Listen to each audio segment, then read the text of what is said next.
always there. Competition for big goals, believe it or not, is actually much rarer. It's thinner air. People believe that it's so unrealistic that they don't shoot for it, which actually makes fewer people there to compete against. And so it is probably harder in some ways to have a local restaurant that is really successful than it is to have a, big business. And what I found is that most problems are solvable, which means that most things are knowable. And the reason that you probably haven't gotten to where you want to go is because you haven't actually started trying yet. And so you're going to have to be obsessive about it. And I think one of the big things that I didn't understand was just how obsessive I was going to have to be. Is normal to not be like your other normal friends if you want to have extraordinary outcomes. If you think about the reverse, it wouldn't make sense if we do the same things as our normal friends and somehow get something different. It's a positive indicator. It's a green flag that you're living a different life than everyone around you. Like I had a conversation with my EAs this morning. They were like, man, I feel like if you were a normal person, that's what they said to me. They're like, I feel like if you were a normal person, you would drive this kind of car. I looked at them and I was like, so basically, if I were not me, I would do things that not me would do. Right now, it would make sense that you're going to do things that normal people won't do because you're trying to not have the same outcome as them. 10, obsession is the ticket of entry. It's the price of entry. And the thing is that obsession isn't really obsession. It's actually just trying and no one else tries. Like that's the real, is that normal people call what I consider sane people to be obsessed. But sane people, which is what I consider myself, consider everyone else insane because they do nothing and waste their lives. And so we have to be comfortable with reasoning from first principles of like, I am only going to live here for not that long. And I'm only going to have a certain amount of hours to do the stuff that I want to do. Why on earth would I not do it because of some face noise that some person, some other, advanced ape is going to say to me about them having a preference about how I'm living my life? And so you can boil almost all I want to go to sleep down to this statement. And I think, I hear this. Bro, I gotta get this shit done because, bro, clients been pissing me off. So like Halloween is on Friday. I think people trying to post early and shit, bro. A life that you prefer, and not a life that I would prefer, and that's why you live your life and I live my life. And so people just get so triggered by this. So when people hate on you, it usually means that they're jealous and believe that you are undeserving of some part of your life. And so to be clear, it's not that they're jealous of your whole life. They might be jealous of the attention you get.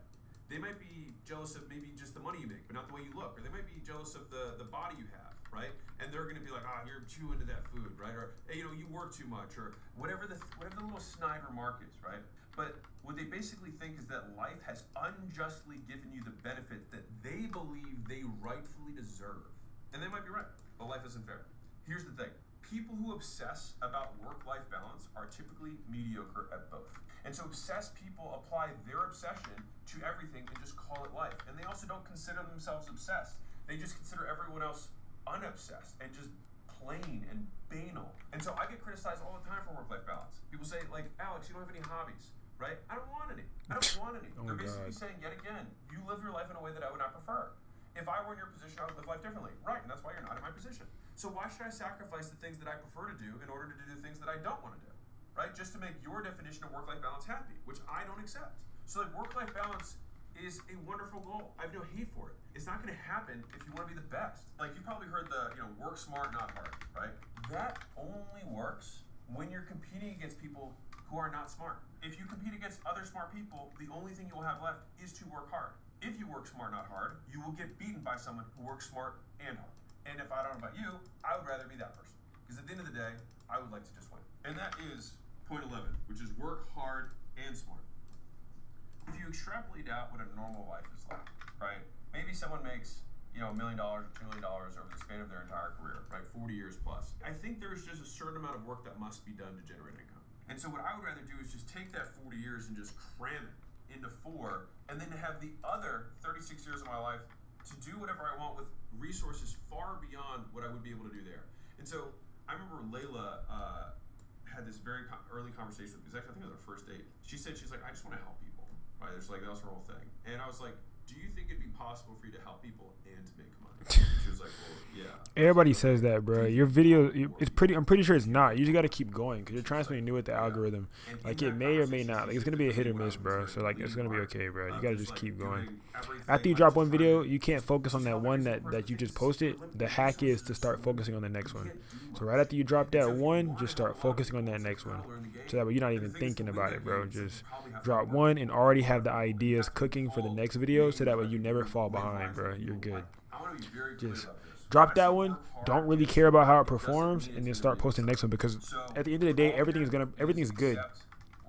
If you post that video right now and it gets 0 views, that's still good. You know why? Because it can get 5 views tomorrow. It can get 13 views that next day. It can get 15 views that next day. It can compile. You know what I'm saying? That's compound interest, bro. So like regardless of what, your shit's still gonna hit. Like, you know what I'm saying? You post a video right now and get 1,000 views now, and then it might have over the course of a year, it have 100,000 views. And then it's so deep down the bottom of your thing and you don't even know. Now, when you've seen a race, you know what I'm saying? Where do people gather?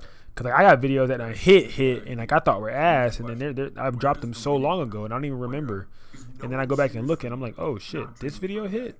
Or not smoking. I'm telling you, bro, you got it. It's compound interest. It's literally our accounts, our Instagram accounts are literally high yield savings accounts, bro. Like they're compound interest, bro. Like our social media accounts are literally meant to bring us clientele. My wedding today got me off Instagram. Like the wedding that I shot today, they found me on Instagram. Content is king, bro. It's the world we're in, bro. And I'm about to start learning how to use everything, so I can start teaching y'all everything. Take a shot or hit a backhand. The only way that you can actually witness consistency is working with people who are consistent. Because the thing that you have to see is that person show up every single day. Like someone could show a workout of me working out, and someone else might be like, okay, well, I mean, that's a workout. Maybe I should kind of work out like that. Sure, there's a level of intensity that might be there, or form and things like that, whatever. But the thing that people won't see is it's very hard to witness 20 years because you have to be there. You boost your confidence, exactly, bro. No views, you ain't gotta worry about no views, bro. It's a boost, like, cause me, I ain't gonna lie, making videos, 1,000% made it so much easier to talk to people. Cause bitch, think about it. If I could talk to myself in a room, you think I can't talk to you? Like if I could feel crazy, talk to a camera, and talk to myself with no other humans around or responding to me, you think I'm scared to talk to you? And the question is, what are the things you currently have? You know what I'm saying? Like it makes it so much easier to talk to people, bro. Like you still get nervous and stuff. Like that's a human trait, but it makes it easier to begin and spark that conversation, which overall will grow your business because it's like you're hacking your brain to get better at communicating. Currently want but don't have. There's no perfect way to live your 20s or your 30s, right? You either live them up and become an underskilled 30 or 40-year-old, or you work them up and become an underlived 30. I think I'm gonna get a 14-inch M4, bro. I might get a 14-inch. I think anything. I just need RAM. Like even if I got another M1 that was like 120 something RAM, I think I'll be fine. I just need RAM. Like I think the fact of it being the M series, M4, M5, whatever the hell, I think that won't matter, bro. I think it's just the RAM. Cause this computer, this M1 is still fast as hell. Like this M1 is still amazing. You know what I'm saying? It's really the only fact that I stream. That's it. So I might get a 14-inch M4 or like a 14-inch M2 or M3 or whatever. I might get an M2. I don't even know, but I might get like a 14-inch M2 because the price of the M2, like I'm being honest, I don't need an M4. So if I get like an M2 for like $1,000 with like 64 gigabytes of RAM, I should be solid, bro, to do everything I need to do. And then upgrade again if I need to or whatever. But I might get like a 14-inch one that could do what I need to do, like travel with it, all that little stuff, like have that as my, like trap it out. And then when the M6 or something come out, then when I really got that bread, then I'll do it. But right now, like I gotta, you know what I'm saying? Like I gotta make it make sense, bro. Like I'm just chasing that. I'm chasing that number. Like it doesn't really matter. You know what I'm saying? Like you're still gonna be able to get like a really good computer regardless of the one you get, but like you're really just kind of chasing that number. Like, oh, photographers, everybody's talking about M4. So you see the hype, and it makes you want to buy it. Like you start to get, you know what I'm saying? You get FOMO. You feel like you're missing out on some shit, and in reality, you're not missing out on nothing. Your bank account is actually gonna stay healthy. That's it. And to me, if you like what you're gonna get, how would you not make it? That's how I'm looking at it. Your bank account gonna stay healthy. Super viral from a podcast that I did yesterday, and the host asked me if all my books and all my tweets and all my emails and all my YouTube videos were all deleted. That's what I'm saying, bro. Like you gotta like, I might just go M2, bro. Like I might just chill and go M2. Like I might not even, you know what I'm saying? Because the M5 came out, so that means that the next one's gonna go down too. Like if I skip all the way to M4 or M5 and I spend $4,000 for no reason that I could have saved because I really don't need that powerful of a Mac. I just need the RAM. Cause I got a 16 inch with 16 gigs of RAM. But if I had 32, I'd have been straight. Is the M2 at what? Is the M2 is not that much better than the M2 is not that much better than the M1 or what? Like what, an M3? She get an M3? What's wrong with the M2? Think about you having 100 days, right? Let's just say that you know last 100 days of your life. Yeah, what's wrong with the M2? Well, the top 10% of those days, you're gonna have 10 Thought days the M2 might be that straight. are smiley face days, and then you might have kind of the middle 80s. That's gonna be kind of neutral days, right? And then you're gonna have your bottom 10% days. Now, this is just normal because of a standard distribution of how days work. When I think back on my days, You know, here that's what you got. But I mean, how many RAM though, bro? And if I didn't have It's gonna come down to that RAM, bro. Like if you got that RAM, you should be vibing. It's gonna come down to that RAM. If you want to have top 10% days, I by definition must also have bottom 10% days. I think the most important skill that you can have is being able to reframe reality. And I say this because I had a very good friend of mine this year say something to me, and it was really powerful, and it's been top of mind since he said it. He said, "You're Alex Hormozy. You can get away with whatever you want as long as you frame it right." And I really thought a lot about that, and I've brought that perspective to a lot of the conversations, a lot of the difficult things I've had to go through this year. It reminds me of a quote from Viktor Frankl, who wrote the book Man's Search for Meaning. Oh, you got the base model. Okay, yeah. Nah, I would get a Max. I would probably get like the M2 Max or something. Cause I gotta think. I can't get that Vegas mentality. So what I call a Vegas mentality is, let's say for example, you work a 9 to 5. Your best friend's a millionaire. You guys both go to Vegas. You're trying to match his pockets. You can't have Vegas mentality. You get what I'm saying? Like you can't have Vegas mentality. That's kind of how it is with like anything in life. Like you can't have Vegas mentality. Like you got to remember that other people's circumstances are not your circumstances. So like if you know what I'm saying, pay bills and you got all this different types of stuff and all this and you need an emergency fund, you can't afford to go buy a $4,000 whatever the fuck. You know what I'm saying? You can't afford to go do that. You know what I'm saying? You can't have that Vegas mentality, bro. Like, you can't have Vegas mentality where you're going and buying shit that you don't even need because your friend or your homeboy or online or your whoever made you feel like, so you can't have Vegas mentality, bro. And a lot of the times in my career, I've had Vegas mentality, bro. And right now was another time I was almost about to have Vegas mentality. I'm about to just buy that bit and figure it out. I was going to buy it, figure it out. But then you buy it and figure it out, and then now rent's due, and you're like, damn, I should have never purchased that. Or, you know what I'm saying? Now you're having buyer's remorse because you decided to have Vegas mentality based off of people who don't got the same living circumstances as you. I'm comparing myself to, people who create content for a living fully and don't have clients. I'm comparing myself to people who don't have as many bills as I have. I'm comparing myself to people who don't run as many businesses as I run. You know what I'm saying? So I can't. I've been looking online. I'm like, oh, the M4 looks so good. The M4, of course it looks good. Then you get it, and when you get it and you start using it, guess what? It's a regular computer. You get it and start using it. Guess what? It's still a regular computer, bro. It's still a regular computer, bro. So I just need something with some RAM. I might get an M2 because the M2 should be a lot cheaper or easier to find for a lower price. Rather than dropping $3,000 on a computer, I might have to find one that's like, I might find one that's like, maybe I could find like an M2 for less than $2,000, like 1,500 with 64 gigabytes of RAM or something. I don't know. But I feel like that's all I need is something like, I don't know, crazy, that nano texture display, the blah, blah, blah, blah, blah, the blah, blah, blah, blah. They be juicing my head up, bro. I got the M1 because there was a massive change. I'm waiting for that massive change again with Apple, but the time still isn't here yet, Yeah, if the massive change is going to come when they drop that Max. The Max version of the M5. When they drop the M5 Max, that's when that massive change comes. It always comes every 4 years, bro. It's always every 4 years, bro. Like, if you notice how they did the same thing with the iPhone 17, every 4 years they do something massive. So I definitely think the M5 Max version or the M5, the bigger, the Pro, the bigger version than what they drop right now. When they drop the later versions, I think those are gonna have that massive thing. But I got that M1. I like the. I might like. I could even get an M1 with more RAM. I ain't gonna lie. Like I really could get an M1 with more RAM. I just need more RAM. That's literally like. That's my biggest problem right now. Like I got the SSD storage. I got all the terabyte this, blah blah that. I got all that stuff. I just don't got enough RAM to be doing as much multitasking as I be doing, and I want to be able to use more screens and all that extra stuff. Like I'm gonna be able to use one more screen. Like I'm only using one screen right now, but I'm able to use one more screen. I'm gonna get like that another Pro Art display, like a 4K Pro Art display. But I'm like, for the price of me buying a $4,000 laptop, bruh, I could pay rent for 2 months. I could fuck around and, you know what I'm saying? Like I could pay rent for 2 months. I could buy a new Mac and a Pro Art display and a whole new wham bam. Thank you, ma'am. Would it be cheaper to get an M1 with more RAM? That's what yeah, it would be way cheaper.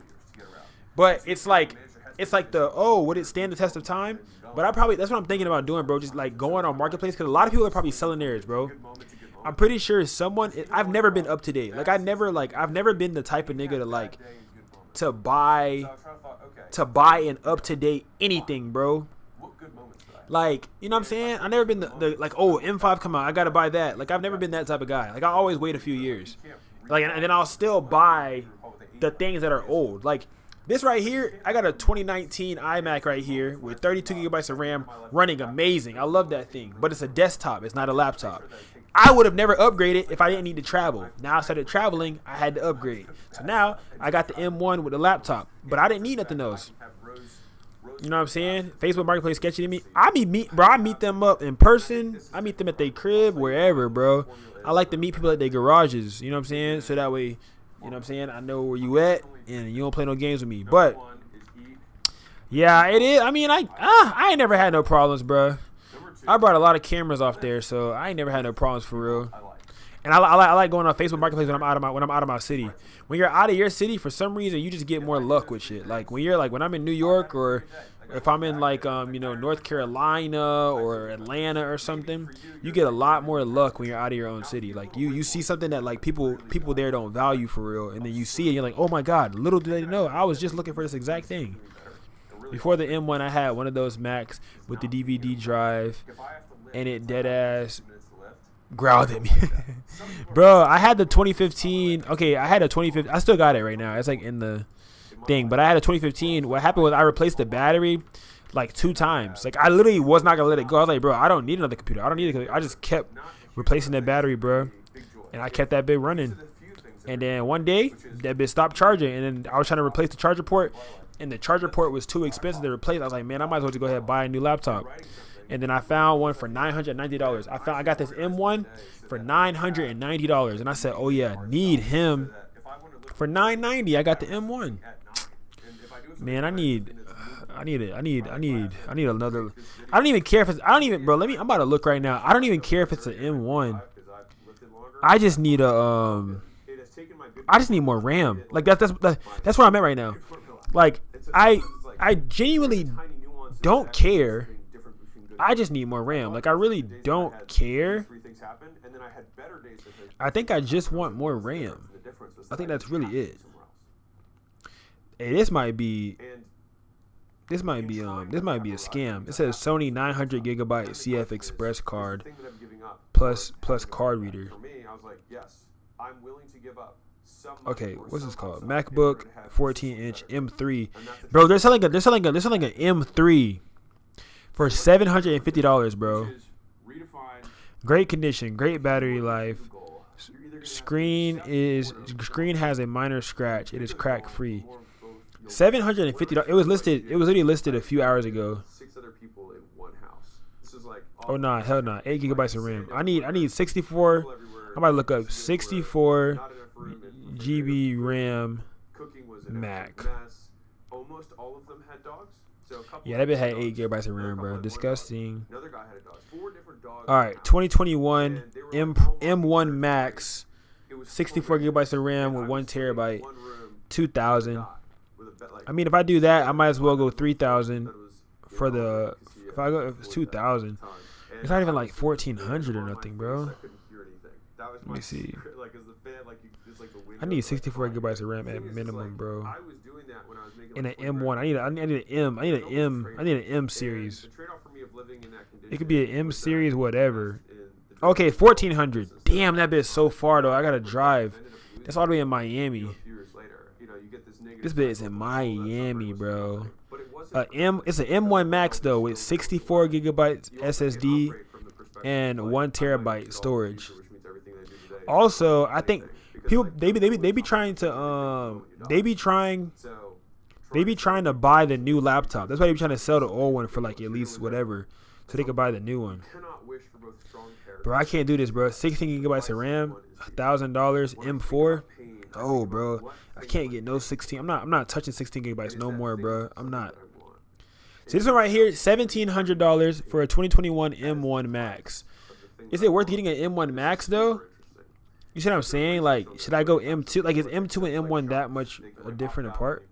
If you have the same man who's getting shocked, and then you tell that man in the other room, every shock he takes, his family doesn't have to take. His threshold of pain like quadruples. That reminds me, I found a 14 to 17 Sigma 250 is at a cop. What's the F? The more pain you're going to endure, whether you want to or not. It's the price. And if you can endure, bro, I'm trying to think, bro. Okay, damn, $3,000, bro. 48 gigabytes of RAM, 1 terabyte. Okay, wait. That M4 was 64 gigabytes of RAM. This is 48 gigabytes of RAM. That M1 was 60 gigabytes of RAM. I just thought about that. That's a lot of damn 64. I talk a lot about reward and punishment, but those are kind of M1 Max, 64 gigabytes of RAM. It's actually reinforcers. A reinforcer It's $1,700 though, bro. It can be something that's aversive. So, for example, if I know that every time I hit my hand with a hammer, I'm going to grow. Right? I just thought about that. 64 gigabytes of RAM. That's like insane. It means something positive, which is that I'm protecting my family, I'm helping my country, I'm doing something that I deem meaningful. All right, 15-inch M2. Nope. Hell nah. I seen 256 SSD. Nope. Bro, I need a RAM. I need that RAM, bro. I need that RAM. All right, where's the one that just said it was down the street? This one's in Orlando. 16-inch 2021. 32 gigabytes of RAM for $1,400. That might be him, bro. That we're trying to grow into. And so I wrote this story. That might be the one, bro. Maybe 2 years ago. That related this that I just want to share with you. So imagine you're talking. This might be the one, bro. About the person that you want to become. And so you say, I want to be courageous. And the creator replies, this might be the one. I will give you monsters that terrify you. That way you can conquer them. And you say, well, I want to be patient. And the creator replies, then I will make you work harder and longer, and nothing will come easy to you. That way you can learn to wait. Or like, okay, well, I want to be wise. And so the creator says, then I will give you failures that will crush your spirit. That way you can learn the value of judgment. And you say, that sounds like a hard life. Can you give me a good life? Because look, what if I could buy a bigger one and then I could sell this one? If I could buy that one for $1,400 and I could sell mine for $800, $900, then like basically I just swapped out my computer. I just swapped my computer out for like $600. Cause I could sell this to like one of y'all for like $700. Cause it's an amazing computer. Like I ain't gonna lie, I might keep it. I got a problem, bro. 32 gigabytes of RAM. I'm gonna heart this one. 32 gigabytes of RAM. See, that 64 was crazy though. 64 for 7. Okay, they have a 32 gigabytes of RAM. Then they have 64 gigabytes of RAM. 64 gigabytes of RAM. And it's okay. Oh, they have 64 gigabytes of RAM and then 32. $300 difference. I might have to do that. $300 difference. I think RAM is more important than the M chip number, right? Like if it's an M1 versus an M4, but it has more RAM, I feel like the RAM is more important than the number of the M chip. Like if it's an M, if it's an M4, but it's an M, if it's an M4, but it's 18 gigabytes or 16 gigabytes of RAM, still not, you know what I'm saying? I feel like that's still not worth it. Which is, you can summarize just about every hateful comment. M4. Let's say M4 with 16 gigabytes of RAM, but it's an M4 though. I don't think M4 is more important, bro. I think the RAM is more important, bro. Lives his life in a way that I would not prefer. To which I respond, yes, I do live my life in a way that most people would not prefer, and they live their life in a way that I would not prefer, and that is why it is their life. Ever since the M1, all the new ones have just been minor upgrades, no major changes yet. That's what I'm saying, bro. So I think it's the RAM, bro, that I really got. Faster processor, more charging, faster processor. That's all they keep saying.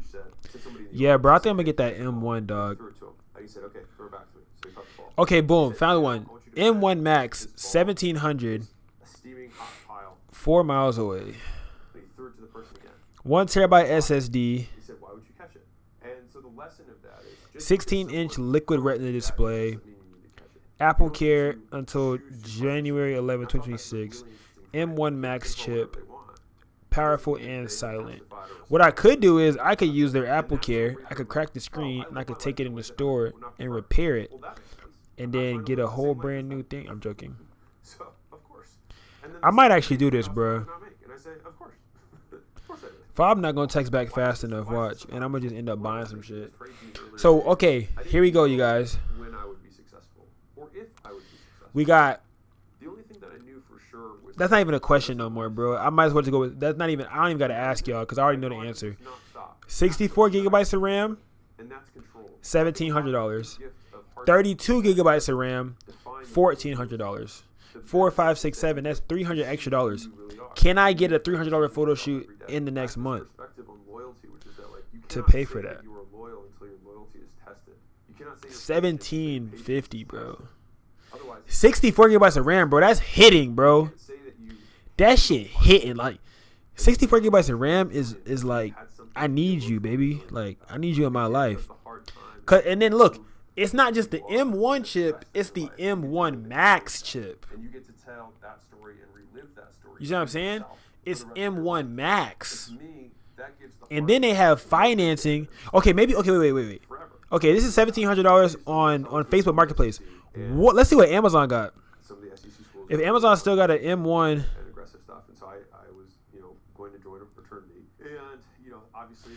Okay, let's see what Amazon is selling. Because if Amazon is selling an M1 Mac. M1 Max 64 gigabyte. Let's see what they're selling it for. See, they're not even selling M1s right now, bro. They're selling M4s only. Oh! Yo, I might. Oh my goodness. Yo, there's one on Amazon for $1,300. It's renewed though. Like, is that bad? That's okay, right? It's renewed. $1,300, bro. Yo. Okay. It was like, all right, I have these 8 weeks where I have to stand here before you apparently give me a stamp. Might be my hood tendencies, but don't spin unless you know you got it. Why do you think I'm not getting the M4, Alex? Alex, that M4 is 3 bands. That's why I said it. That's why I said Amazon. Because Amazon, you know, you get like Amazon is a little bit more like, you know, Amazon is more straightforward. You get what I'm saying? Like Amazon is more like that shit backed a little bit. Renewed means someone broke it or messed it up, but it got fixed. But it can be minor shit for real. I've gotten renewed stuff from there for sure. Bro, I'm so tempted to just buy this shit right now because this is way cheaper than I thought. I just need Fob to answer back.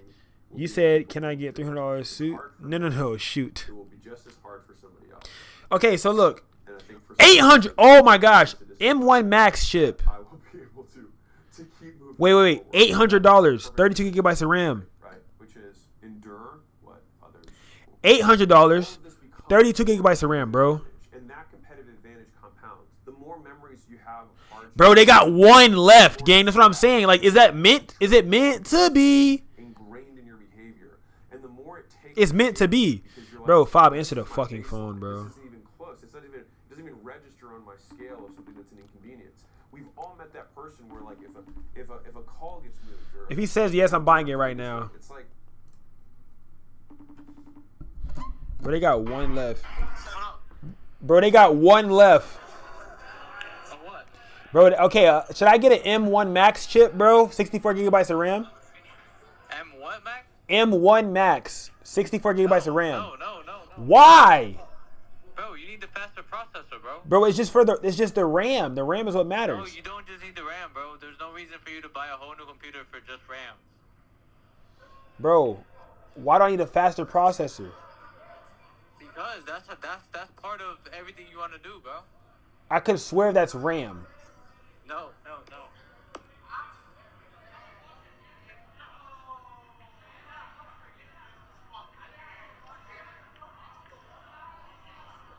Huh?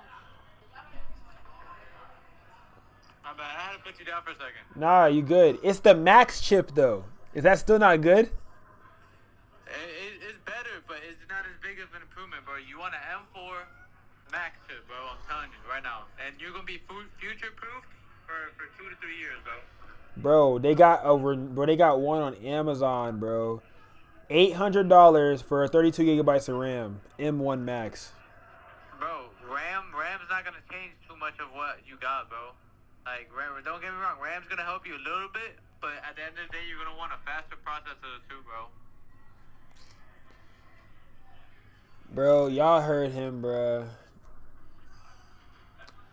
Y'all heard him, bro. Like, bro, you're going to pay $800 for a computer that's worth less than what you got right now, bro. Just because it got a little bit more RAM. It's like... Not a little bit, nigga. From 16 to 64 is crazy. No, I get that. 16 to 64, but if you're they said plus you're shooting. They said plus you're shooting I'm shooting 8K files on an A7R5. They said the processor, yeah, that does make sense too. Man, fuck y'all niggas, man. Hey, I'm 3-3 right now, bro. How are you 3-3 if you play more than 3 games? Because I was 1-3, right? I was 1-3, and then I beat you and I beat him, so now I'm 3-3. Bro, this shit is $3,000, bro. Gang, this shit $3,000, bro.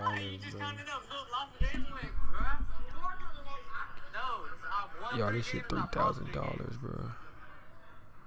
That's what I'm trying to tell you. And I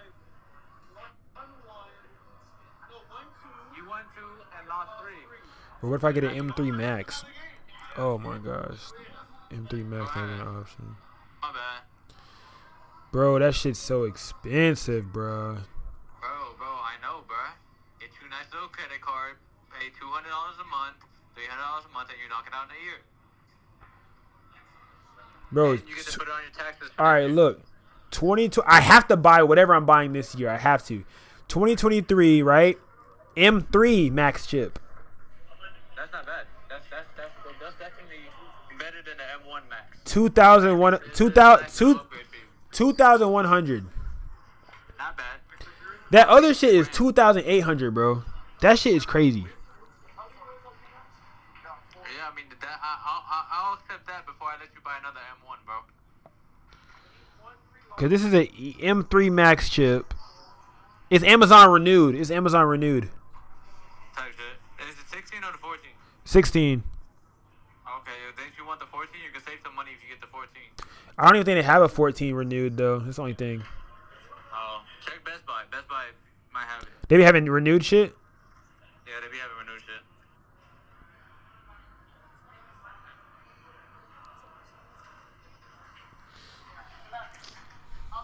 You got yours from Best Buy.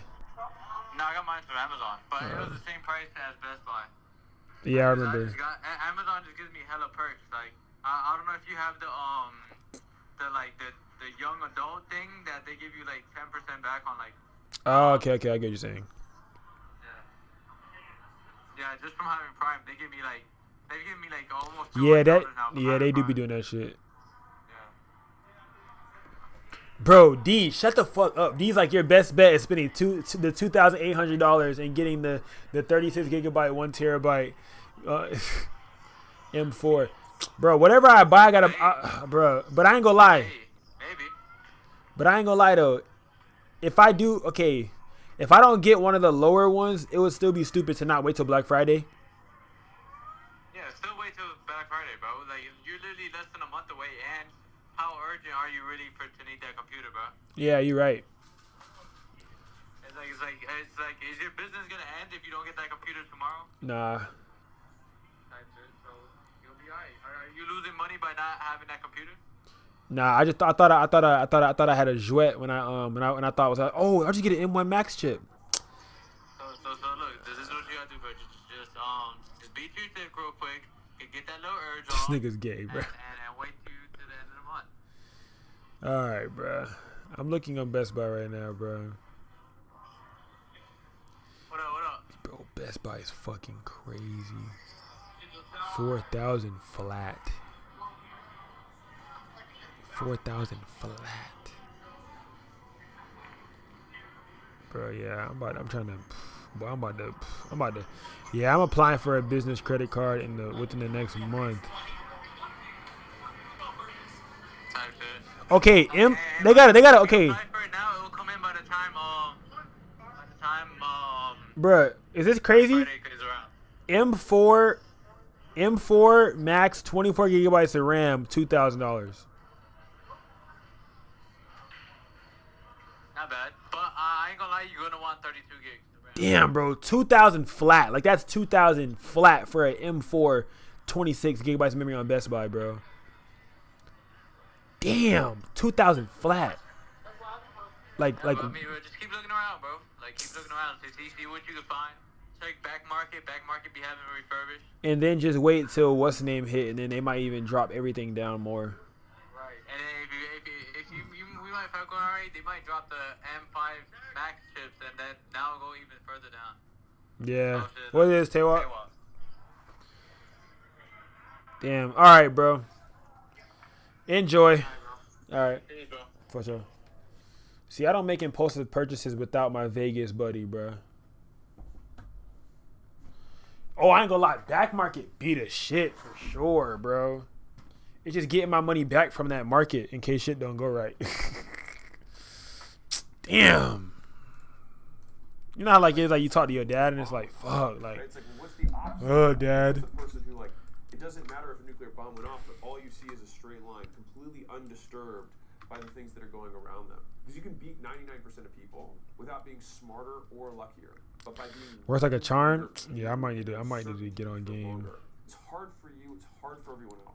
And most people avoid hard things, which is why you can beat most people by just trying and continuing to try. And the main thing is that I think most people don't even know what trying feels like. Layla and I have been going through this season, so it hasn't just been me. And she had a mentor say something to her that she told me, and I really liked it. She said, hey, we have this difficult situation, and we're kind of relegated to, this option or this option, and neither of the options were particularly good. And she said to Layla, are you settling or are you moving mountains? And I really like that. Because, like, whenever I'm looking at these choices that I feel like sometimes feel bad, I'm like, all right, I'm about to chop these heads off, man. Let's go ahead and get it, man. And back to the M4 it is, then. All right, so yeah, I'm still waiting till Black Friday to buy anything. So I'm about to blend these two together. I'm gonna go Shift A. I'm gonna go down the exposure, up a little bit, just like so, up a little bit, highlights. Whatever way you have to unlock that level of try, there we go. That level of effort, like most things are subject mask.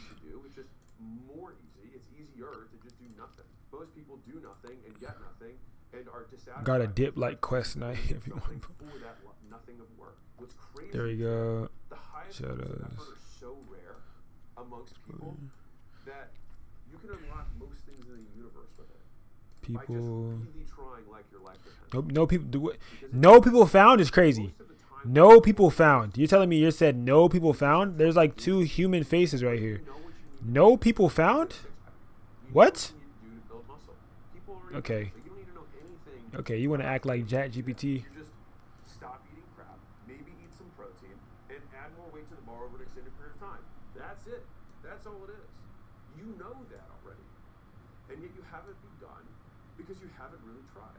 Like, it's hilarious to me. There you go. It's really rarer to have a six-pack above age like 30 than it is to be a millionaire. There you Think go. about how crazy that is. And don't cite the sources. I heard that and I believe it. Whatever, 9% of Americans have a net worth over $1 million. Surprising, right?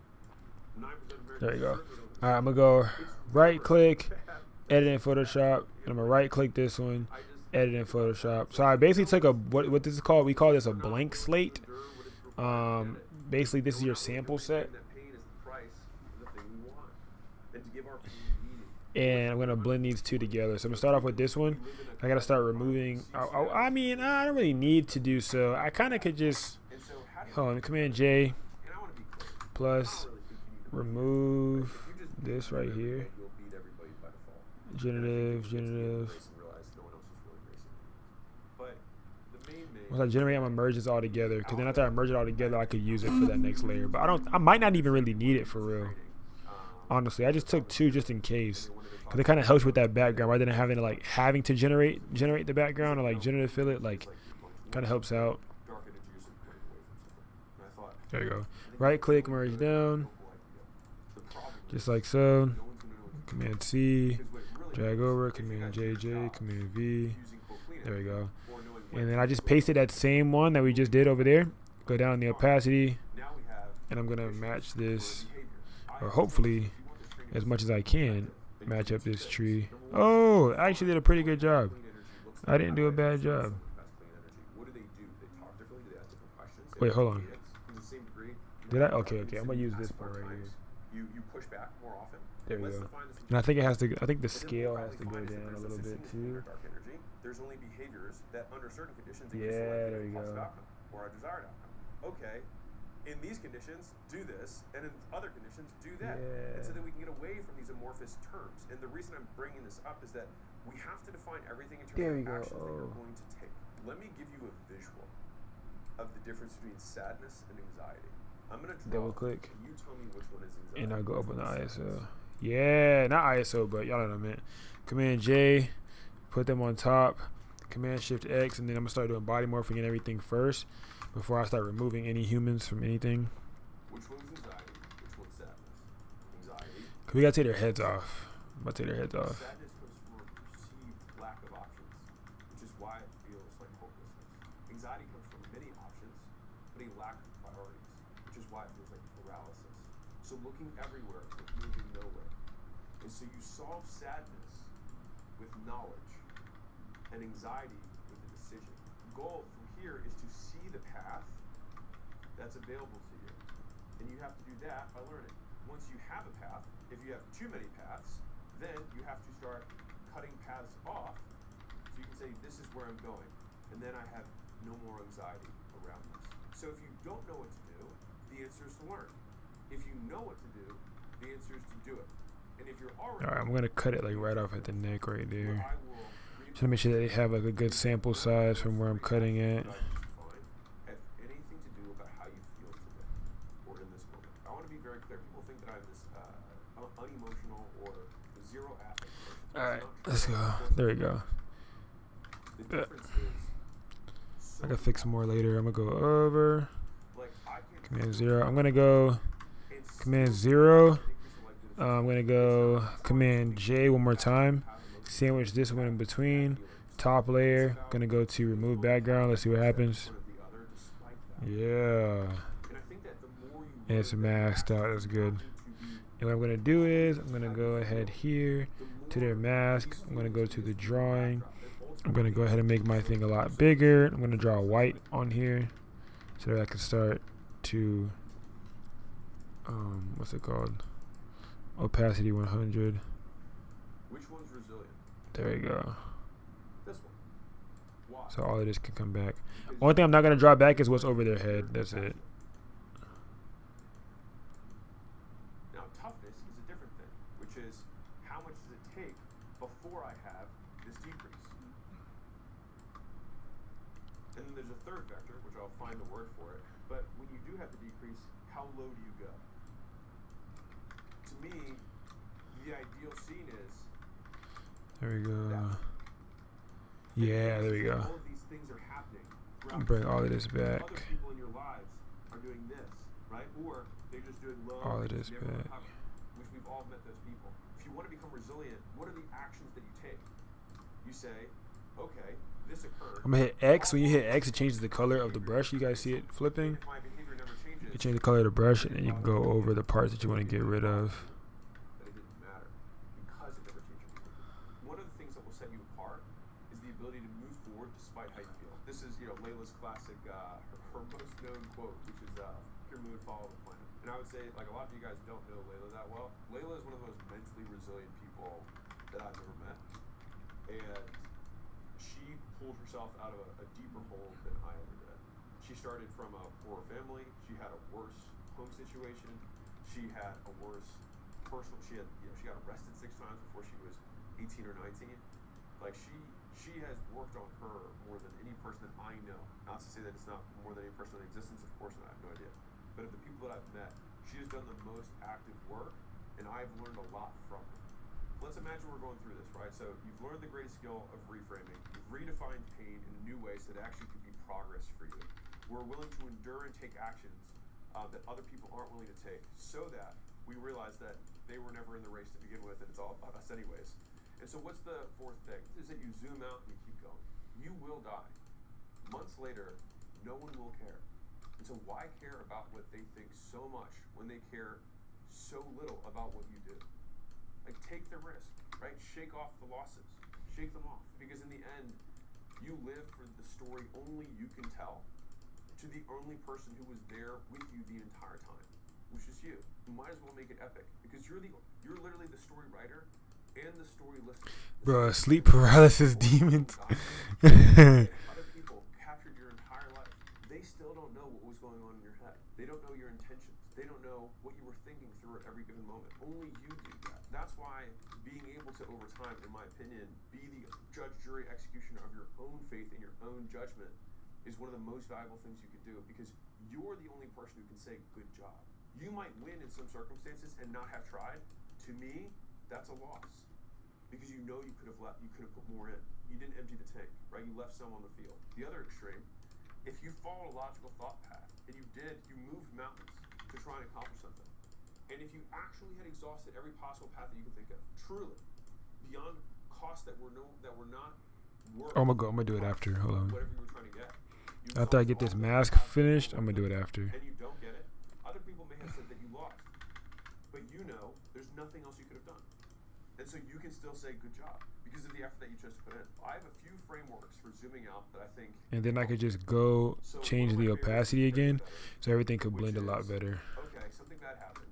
If it happened 1,000 times in a row, how would I feel about it the 1,000th time? Well, I'd probably be like, well, that's just how things are, and it would no longer bother me. And so if it no longer bothers me then it means it's a choice for it to bother me now. So I might as well choose not to have it bother me today. The second frame is cosmic irrelevance, which is basically zooming out so far that you realize that we're just a tiny little marble in a galaxy, and humans have only been alive for this tiny sliver of time throughout the billions of years. And the likelihood that your boss saying something mean, or some person on the internet saying something snide, or someone making a video just hating on you, or some parents not approving of your current life path, or somebody trying to discredit you for not being legit, does not matter. And so the third one, this is a really good one for gratitude, is what I'll consider the grandfather frame, which is basically you zoom all the way to the future. You're 85 years old, so you're an old man, right? You're in pain, everything hurts. You don't have the energy you used to. You're slashing over, and you're counting down your days. And then you imagine yourself waking up in whatever age body you have right now, and you turn to your right or your left, and you see your wife, and you're like, man, she's so young. Can't believe she's so young right now. And you look out the window, and you're like, oh man, this is before they developed this whole area, and before we had all these high rises. And then you get out of bed, and you're like, oh man, I'm not in pain, And you wake up, and you're like, I don't feel like foggy. I feel like my memory's sharp. I'm acute. I know what I'm gonna do. And you're like, wow, this is amazing. And the thing is like nothing good has even happened yet, because life just gets so much harder as you get older. You can imagine how gratitude comes from imagining a terrible thing, and then removing that thing that was terrible. That is gratitude. How do you operationalize gratitude? Imagine something terrible, and then remember that terrible thing has not occurred. That's gratitude. You're like, oh man, I'm so grateful for my health. How do you get grateful for your health? Imagine that you have cancer, and then you're about to die, and then realize that you don't have cancer, and then you're like, wow, I'm grateful that I don't have cancer. But you have to put that thing in there You have to imagine that terrible thing. You have to go all the way there. I'll tell you something that happened recently. Layla had a doctor's appointment or something, and I was corresponding with our EAs, and I said, you know, how's everything going? And my EA responded, she has cancer. And I was like, okay, got it. This is reality now. Okay, like, and then obviously I'm texting back like, you know, what kind? What's going on? Like, do I need to be there? You know, what's up? And then she was like, oh my God, I'm so sorry. I meant the person who was the front desk. The reason they messed something Command up J. because she had cancer, not Layla. And we'll turn this down. Like, Command J. got it. Select these two. Command E. What ended up happening, So now this is Layla ended merged. up having, you know, something that she was dealing with, and they figured out what it was. So it wasn't good news. Command E. But what had framed that bad news was There that we go. she was potentially on her deathbed. For me, I was just incredibly grateful that she didn't have cancer. And so it just gave me this really wonderful reframe by accident of like, it could be worse. You're not dead. The fact that you are alive is living proof that you can endure it. And the day that something kills you, you won't have to anymore. Your life every day exists as evidence that you can handle everything that has come your way. And I think that if you've ever had any need for evidence, let that be the greatest evidence of all. A while back, there was a guy who had like broke up with his girlfriend, his grandfather died, and like I think somebody else in his family had 2 deaths and a breakup. And he's like, how do I keep going? And I was like, you already are keeping going. Like, you don't need any answer from me. Every day you are living proof from the fact that you have endured. When I need advice, I'll be real with you. Like, everybody here, you know, everybody who's listening to this, like, being vulnerable, right? You know, with other people is tough. And I think there's some reasonable reasons why. One is like, you don't want to be a burden to somebody else. Number 2 is like, you don't want to be that person who always just like emotionally dumps on others. Like, that's not good. And at the same time, like, if you're going through hard stuff, especially if it's related to other people, people don't forget the hard thing that you're dealing with somebody else. And so you might end up getting out of that and forgiving the person or whatever, but the person you tell will always remember it. And sometimes it's difficult. So like, let's say you have an issue with your spouse. Who do you tell, right? Do you want to tell your homies? I don't know. It feels a little bit of a breach of kind of like the mirror, you know. I'm going around it just to kind of smooth it out and make it look a little bit more natural, I guess. Because it's definitely your husband or your wife differently. So who do you tell? her head. Therapist, maybe you don't want to do therapy because you don't like it. Who do you tell? Who do you get advice from? And so I'll give you. Yo, that's so tough. What the fuck? I just snapped. Yo, I just snapped, gang. What? Through a hard time, the more people will want to gain that information to use it to their own advantage. Bro, what? And so it actually makes Overly just snapped. Y'all, I promise you, I just tried that out right now. I never did that before. It's my first time doing that. I just thought that it would work, and it swear it did. It was crazy. Wow, I'm gonna do it again. I'm about to show y'all what I did because I didn't even know that I didn't even know that I was capable of that. I'm not gonna lie to y'all. I'm gonna tell you the truth. I had no idea I could do that. So what I did was I used this selection tool. I selected around her head, like. Hold on. I selected around her head, like kind of inside of where like her chin was. Lined up against there, and it kind of came around an even amount of like where her head would be, and then just basically do whatever to make it even more even. Oh, I've been recording this whole time. Been recording. Patreon gets everything for sure. Just figured this out right here. So now I'm gonna go to this mixer brush tool. Well, actually, I'm gonna go to the clone stamp tool. I'm gonna select from her neck texture and color, and go all up in here and just draw this all up in here. Draw it up in there, draw it up in there, just like that. There you go. Just like so. There you go. By pulling out and thinking about your 85-year-old self, you're able to be less emotional about the current situation. Now I'm going to get the mixer brush tool. You guys can see my settings up top. Make the brush a little bit smaller. I'm going to grab a dark part of her skin, and I'm going to go around these sides just like so, and I'm going to go all the way till I get to the middle and blend it in all the way till I get to the middle, just like that. Now I'm going to grab this darker part right here by her neck where it's joined at and go around this edge Just like so. And I literally just enter space. Around that back edge, just like so. Me mocking my younger self. There you go. Or at least my 85-year-old self does. In my opinion, it has been more helpful than therapy because you have building off of this circle. This helped me make significantly better choices when I Select this part, make it a little bit bigger. To do a call Just get that middle in there. Dark energy thing. To blend it in more. Judgment online about how just quick little motions. Yeah, that's tough. Command D to deselect. Yo, niggas just chopped her head off, bro. What? Like, what? The hell? Like, yo, what? I really just did this right now? What? Yo, I just like... There's no way I just did that. Whoa. I don't know if this is crazy what I'm thinking about doing, but I'm about to try it. I think I want to try something, but I don't know if I'm crazy about thinking about what I want to about what I want to do. But I think I'm gonna try it. I ain't gonna lie. I might be crazy. It might be a little crazy. I don't know. Let me know though. Let me know what y'all think though. What y'all think? Is this doing too much? Right? Is this doing too much? I'm gonna go magic select. I'm gonna go magic. Select that bit. Backspace. Hit OK. Oh, I gotta vectorize it. Right click. Rasterize layer. Remove all those whites. There you go. Command D to deselect.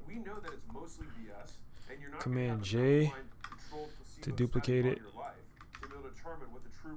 There you go. And I'm gonna line this up against her neck. Command T, lock the scale to scale it down. Just like so. Probably a big drip in the middle. Just like that. Hit done. Hit Command J again. So I got. Let me see. Command J. So I got two versions. Put this right here. Command T. Drop it like that. And bad stuff sucks. And the only thing worse than letting one bad thing be a bad thing is to let one bad thing there you go. many good things. And then right click, warp.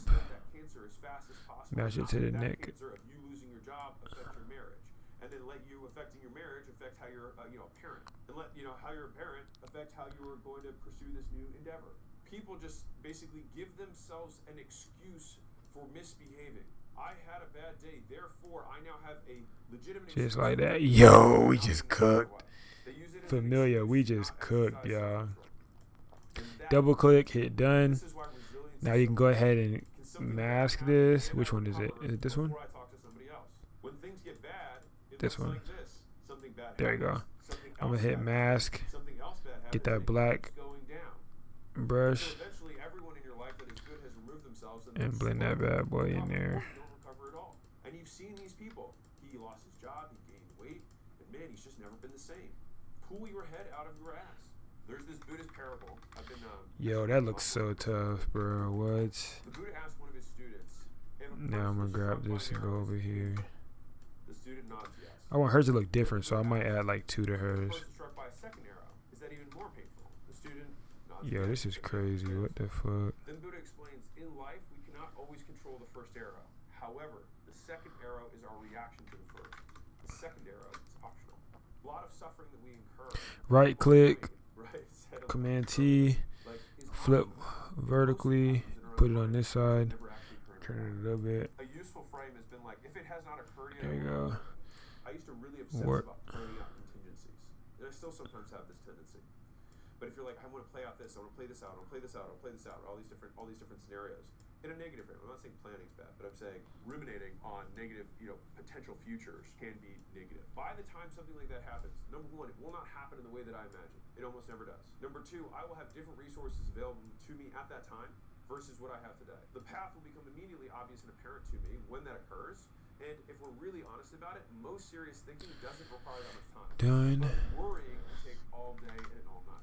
With all that being said, sometimes you have to give yourself a little bit of grace, because in some seasons of life, maintaining is winning. Just not losing ground. Done. Command T. Right click. Warp. Few bad days that you're thinking about for the rest of the year. This has been something that I've been really visiting a lot, which is like we think about our lives like this and say this was bad, all of this was bad. But the thing is that these types of labels only happen in the abstract when zoomed all the way out. And so the flip side is when we're making our judgments, we want to zoom in, because when we look at this line, our days were like this. I might have had a bad moment. There you go. Or another bad moment. Done. And so I can Is it these two together? Combine them together. Command E. So make a mask.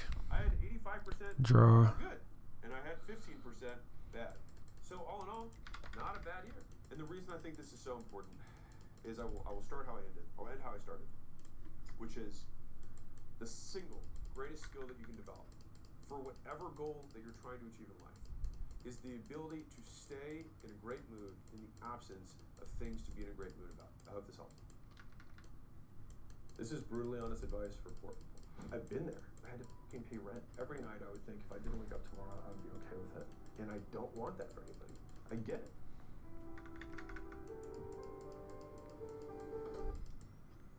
I was just going through all these old files yesterday, and I saw a goal that I'd written, which was to make $10,000 a month income. And so it was 13 years ago. And so like, I viscerally remember what that was like. And I know I was in so much pain during that time that I'm gonna go.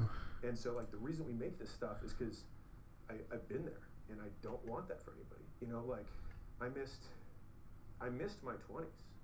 Like I didn't have them, as people traditionally say it. You know, like it's weird because in today's like internet culture, like I started my first brick and mortar business, like store front. I was 23. Like I didn't know shit about fuck. Like I didn't. There you go. And like I didn't know you could hire employees. Like it wasn't a thought. Like I didn't know anything. And so like this little thing right here clips it to that. So when you start editing on top of it, it clips it right there. Like I fixed the equipment. Like make it get more like blood. I didn't know you could, and I didn't know. I didn't have Command 0. frankly, to afford anything else. It's see the crop. I get it. Like I get crop it a little bit more. I get it. Double click. But to get out of that, Command 0. You have to take steps. And the first step is yeah, that's so tough, gang. The second step is that you have to use what you have. And so, in the beginning, Command G, Command J, self-help books and all this stuff, and Command E. There we go. None of them really hit for me because a lot of now it's all one image to edit again. Like affirmations and like all this stuff. And the reason I make the content that I do now, which has now almost become like a shtick, countering that is because it didn't work for me, and I'm not trying to speak to everybody. If that works for you, then like, awesome, like, awesome. Like people mistake me saying this is what worked for me with this is what I think everyone should do, and it couldn't be further from the truth. I'm saying if what you have been doing hasn't been working, then consider this, which is that like I remember because I just read this yesterday. The intro in the book, I say, I wish I could tell you that the reason I was able to make it out of the gym was because I was like really passionate about changing people's lives, and I loved fitness, and I loved my clients' faces when they would light up and they'd step on the scale and they'd lose weight and they'd be able to fit in their high school clothes again. It was none of that. It was just the sheer anger that I had at the idea of being wrong and having the people back home. I'm gonna make it even. There we go. Be right about and save. I still can barely talk, and so. I mean, I took, in some ways, and this isn't I don't know if "woe is me" is the right term, but like. Yeah, there we go. That's crazy, bro. This came out so tough. I was in a white collar job, and sometimes it's hard. Like, I mean, hey, I don't know. I haven't been in the other situation, but taking a step down and humbling yourself to minimum wage after you've been in a white collar situation, not easy. And I remember I had clients who walk in and be like, "Oh, did you go to college?" And they were saying that. Patronizing, and mind you, everyone here, at least this channel, knows that I don't give a shit. Shoes. But they were saying it to basically like when I was gonna like write something down, like am I literate? And large. in those moments, again, it was like I could be red or be rich. So, Like I could yes, try and sir. get them back because of the pain of what they just said made me feel. They probably didn't even intend that. Now it's time to download and share I them. could be like, yeah, I went to school. I'm very grateful for it. You know, like, so what are your goals? I could just move right past it. And so you develop that skin because I had to fucking pay rent. And so, I mean, I tell stories about having a kid drawing marker on the wall while I'm trying to close his mom, and he's writing in permanent marker, and I'm trying not to lose my shit over the fact that I'm gonna have to repaint the wall because she doesn't have a parent or child, but I needed to close the card to pay for the paint. And so it's like I can scold the kid and lose the sale, or I can close the sale and keep my cool, and then eventually clean the wall. And so like you only get that stuff by doing it. And so if you're in a place right now where you don't have a lot, you only have one thing, which is time. And so you have lower leverage. I'm not gonna lie to you and say that there's this one play, this one secret. No, it's sheer brute force. Like you have to will yourself out of it. Like you have to do. It's a huge amount of soul driving energy that you have to do outside of what you normally do. So it's like you have to live one person's normal life. You have to do your normal work, your normal job. You have to eat, you have to sleep, you have to clean, you have to do whatever else. And then the workday starts. So that is how you eat today, but you're trying to get ahead and you have to eat tomorrow. And so you have to eat the glass so that you can take the pain today, and you're trying to take as much of the pain from tomorrow as you can today so you can get ahead. And like even the concept of getting ahead, I think about this visually, which is like if you have this timeline of life that you can pull towards you, and it's glass in the beginning, and then it's slightly less coarse, and then less coarse, and then it gets neutral, and then it starts to get a little bit sweeter, and a little bit sweeter, and a little bit sweeter. But you have to get through that glass period where you pull towards you. And I do have this theory that like on a long enough time horizon, if we could live 1,000 years, everyone would eventually be successful. But people wait too long and they die too early. And I say die too early on a long timeline. And so I have to live today and tomorrow and the next day, so I can live 3 days at a time, so I can get to my second and third life's benefits now. And so that was what, like, I remember the only times that I took off when I was at the gym. And one of the biggest things that I was grateful for with the gyms is that I moved across the country. And so I knew no one. I was in Huntington Beach, I was from Baltimore, like no one. And what would happen, so one of the gifts of that was that once the week was over, so my Saturday sessions were done at like noon, my phone didn't ring. No, like in some ways very sad, because like no one wanted to see Alex, you know what I mean? Like no one was inviting me out. But I was like, fuck, like I gotta make this work. And so I'd sit there and I'd be like, how do I sell memberships? How do I market? How do I everything, you know? But that was how I got ahead. And so I tell the stories of like, I remember when I stopped watching the Ravens, and I was from Baltimore, so that was like a tie to home.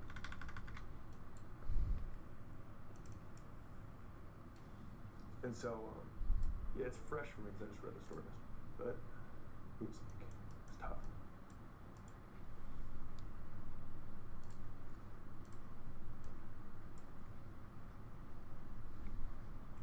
I'll catch my breath. So, all that to say, the sacrifices that I encourage people to take are not sacrifices I do not make. And I don't say that there's no ways to get there. I'm just saying that this is the way I got there. And if this path works for you, then maybe it works better than what you're doing. Which is, I had a lot of pain. And so I tried to use it. I just used what I had. I was just angry. I didn't want to fail. And so I just kept going. And so there was no there just wasn't another option.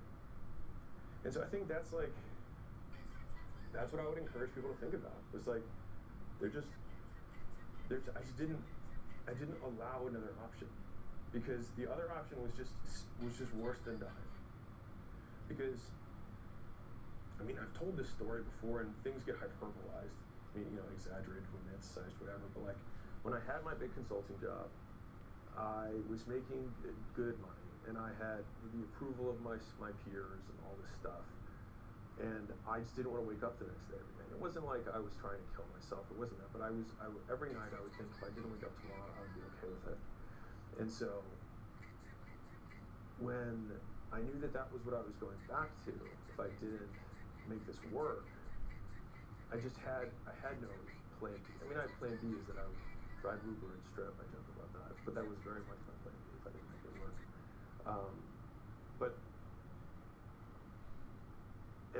I get grilled on social media for saying this because of like fucking race wars, but like there have been slaves for thousands of years. There were slaves in Egyptian times. There were Jews who were slaves. There were Persian slaves. There were white slaves. There were black slaves. Humans have enslaved one another, period. And I like to think of things in extremes because it allows me to think of what's possible.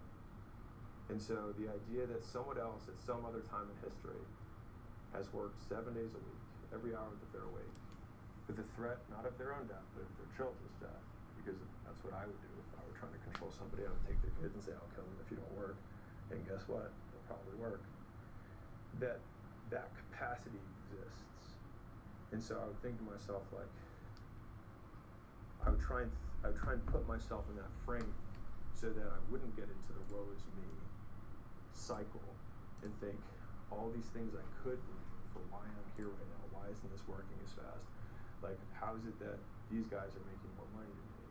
Like, why don't these people give me the respect I deserve? Blah, blah, blah, blah. And just say, like, what can I do now? And then just every hour of every day, well, what can I do now? And so it was, I have to learn how to market. I have to learn how to sell. I have to go to these groups that where other gym owners are. I gotta learn their stuff. I gotta go to these seminars. I gotta save up so I can learn some stuff. And that's what I did. And so that's how I got out of it. A visual of life as this like bloody game of tug of war. Yeah. Most people, their hands just get too cut to keep holding on to the rope is like it's stuck in my head. Yeah. It was tough. So the first $100,000 is the hardest, and I know that sounds like an unfathomable amount of money. It took me 5 years. Like, I get it. So like, you just have to save it $1 at a time.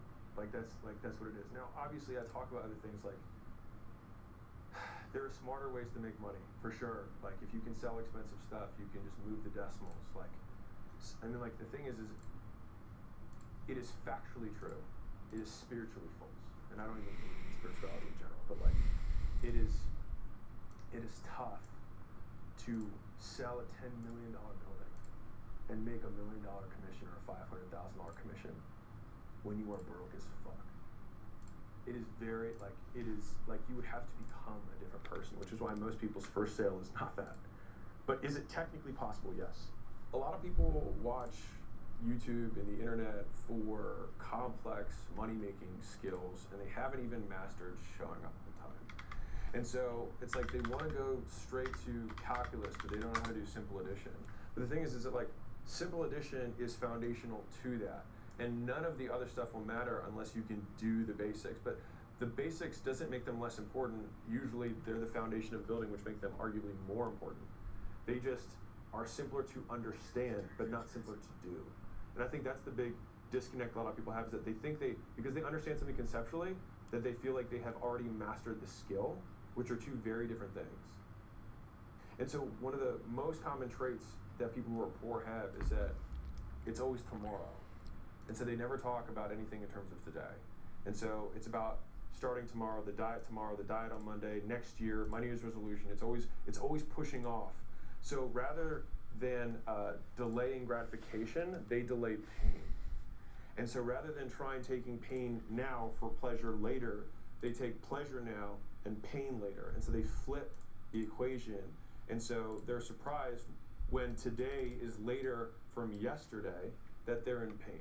Because if last week you were like, I'm starting my diet this week, then it is now this week, and you've delayed the pain to today.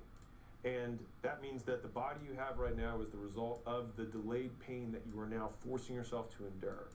And so they're somehow surprised when the bill comes due that they pushed off from the past. And so the first lesson of getting out of poverty is 2 words. It's my fault.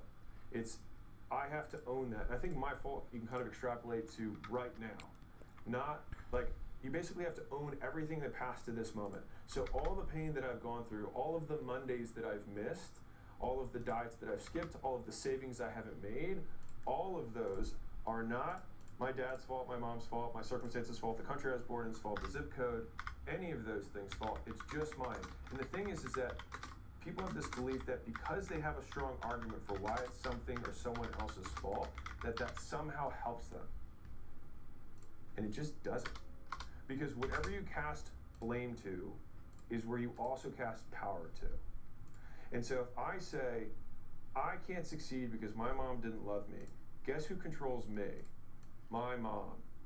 And so if you also like replace my mom with a race, a gender, a political party, whatever the thing, like I can't succeed because of Trump's laws. I can't succeed because of the radical left, because of wokeism, because of whatever. You actually give that thing more power in your life than you give yourself. And so it's completely, the thing is that, and this is what's so deceiving about it, is it's very self-fulfilling, is that you get more evidence and you get more confirmation, you get more evidence, you get more confirmation, and the more your life sucks, the more you're confirmed that you were right. But like, do you want to be right about the fact that your life sucks? Or would you rather, like there's I think it's an old Zig Ziglar saying, he said you can either be right or you can be rich. And I mean, it's simple, but this is what he was getting at, is that you can say, you know what, you are right. Your dad kicked the shit out of you your whole life and you don't have any confidence because he told you you're a piece of shit every day. You're right. But in order to be rich, you need to let that go.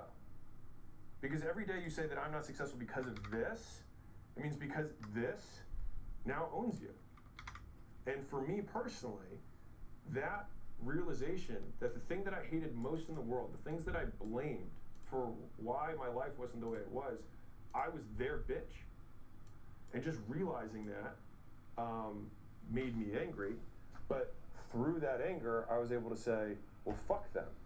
Like, I will succeed despite the fact that my dad said this, or my mom said this, or Barack Obama said this, or Trump said this, or the woke left says what. Despite that, despite the fact that the chips are stacked against me, I will still win. Why does saying my fault and taking that accountability begin to set someone down the path of making more money? And so if we think about success in terms of layers, like foundations, right? The base level, like when you're digging the building where you put the hole and you pour the concrete in, the base of the entire thing is who is in power? Who is source? Because if it's anything but you in that base layer, all of the other things on top of them will topple down. It's a foundation of sand otherwise. You can't build on top of blaming other people. There's nothing that stands on it. You see, like, I want to learn sales, but I can't learn sales because I didn't get hugged enough as a kid, and so I don't like people. And so as long as you keep holding on to that, you have sand as your foundation. But if you want to learn how to sell, or you want to learn how to market, or you want to learn how to do whatever, until you say, well, it's my fault that I don't know it, and because of that, it's within my power to change it. So it's not sales books, it's not reading offers, it's not even your books. At the very beginning, you have to accept that, which is the first 2 words, my fault, my responsibility, all me, I am source. And then once you can accept that one thing, and what's crazy is that one foundation is where 90% of people literally aren't. They're not there. They can't do it. The reason my girlfriend left me is because of this, not me. The reason I lost my job is because my employer was a dick. My boss sucked. Whatever, the economy. But it never serves you. Like, give me one instance, one example. This is to anyone who's listening to this. One example of when you blamed something else and it made you better. One. You can't find it because it's fundamentally not true. And so you cannot both desire to get better and also maintain blame. You have to pick. When did this really hit home for you? Was it when you lost money? No, when I was 9. About depression in an intro to psych class. And I used to, I don't talk about my mother very much, but I used to harp a lot. I was an equal opportunity angry person. I was angry at everybody. In other words, I blamed everyone. And so I blamed her for X, Y, and Z. And I remember having to write this essay on depression, and you had to do it from someone else's perspective. And so you had to say, how would the environment and their upbringing, things like that, contribute to the outcomes in their life. And so by writing the essay, true or not, to be clear, about my mother's upbringing and how hard she had as an immigrant coming here, getting beat up as a kid, getting made up for not being able to speak the language, all that kind of stuff. And this was in the fucking 50s. It's when like it was more accepted to beat up foreigners rather than let them in. Anyways, so she had a tough time. And so it made sense. And when I framed it like that, I was like, maybe she's actually a massive success given where she started. And so then I thought to myself, now mind you, I still wasn't over it, but it was in this process that the first thing that happened is when I went back home for fall break or winter break, I remember she said something to me, which would normally just like be the beginning of some big fight. You get into these routines. Like I'll say this thing that we both hate, and then we'll just get in a nice fight about it. And she said the trigger, and I was just like, I understand you. I'm sorry you went through the stuff you went through. And she just like looked completely shocked and then just like started bawling. And so I was like, we're cool. Like, you don't anger me anymore. And I think for the most part since then, like that's been more or less the dynamic that shifted. But leading into that was also the idea that all the relationships that I'd had that I'd blamed for not working because of the dynamic that I had with my mother, I was like, I am giving her this power over my love life. Ugh, that's gross. And so I was like, well, I'd rather just say it's on me to change and not have my mom or parents at all involved in my relationships. And so that was me taking, it's her fault that I can't make these things work. I have commitment issues. I don't want to get close to people. I've been hurt before, blah, blah, blah. To like, okay, well, let's take it to the next extreme. Great, you're right. You'll never be close to anyone. You'll never have a relationship that'll last. You're right. Now what? I remember I was at a conference and I had this lady stand up in the crowd, and I had just done a thing on like, I don't remember what it was, call it offers. And she stood up and said, let me give you 6 reasons why this isn't gonna work for my business. And so she went down her list and I was like, So I got to the end of the whole thing, and she said, and that's why this isn't gonna work for my business. And I was like, you're right, you'll never be able to make this work for your business. And she looked at me like angry, and she lashed back. She was like, yes I will. I'll be able to make this work for my business for this reason, this reason. And so the thing is that like, if the victim frame is just taken to the natural extreme, you realize that you're right, you win the game. And by being right the entire time, you lose everything. And so it's one of these frames that I love. Dr. Kashi says this. He says, you're 99% right, but 100% wrong. And what that means is like, for example, if every time I bring a girl home and I want my parents' approval, I bring her home and they say, this isn't the one, this isn't the one, she's not good enough, whatever it is, every time. It's easy for them to say that because every single person you date, except for the one you married, they are right on. And so they're 99% of the time they're right. And they're confirmed by saying that that person that you bring home is not good enough. Because every time, eventually you break up, oh, it's not gonna last. This isn't the one, it keeps going, right? But if you keep doing that all the way to the natural extreme, you're 100% wrong. Because you will be wrong eventually. And it's the same thing as like, I wanna start this business, it's not gonna work. It's not gonna work. The second one won't work, the 5th one won't work, the 7th one won't work. And they're right. But they're just wrong on the long enough time horizon because one of them will fucking work. And one of the girls or one of the guys that you bring home will be the one that you are gonna be with. But it's so much safer for them to be right and right and right. And they get deceived by their short-term rightness, they miss the long-term wrong. And we do this to ourselves too when you're in the victim frame. I don't even like using the victim frame, but when you're in the powerless frame. You give the power away and you get to be right over. That's why it didn't work. This didn't work. This relationship won't work. This job won't work.